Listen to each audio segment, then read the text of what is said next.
Okay, Aditya, stay on with me because we have more news as far as the flights are concerned. We've learned over 100 flights have been delayed due to bad weather conditions in Delhi. Delhi has recorded an average temperature of 10 degrees Celsius as per the Indian Met Department. Dense fog has led to poor visibility, which has been affecting flight operations for the past 3 days in a row. My colleague Aditya is still with us on the broadcast. Aditya, take our viewers to the details as far as the situation on our airports is concerned.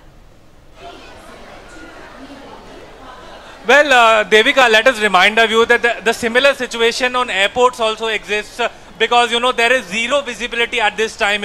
Maximum number of flights to and from Delhi are either have been cancelled or have been rescheduled to different locations like Jaipur, Lucknow, to the nearby NCR locations because there is no zero visibility. The problem in Delhi is during this winter is that apart from fog, the smog also plays a major factor in reducing the visibility so that the pilots cannot operate their flights and cannot land on runway.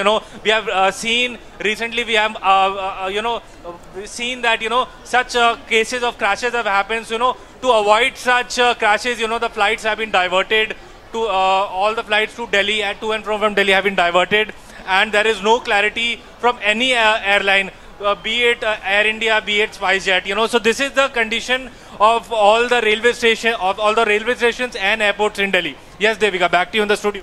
Okay, Aditya, stay on with me. Some more news coming in. Budget carrier Indigo has said in a post on X that flights to and from Delhi, Amritsar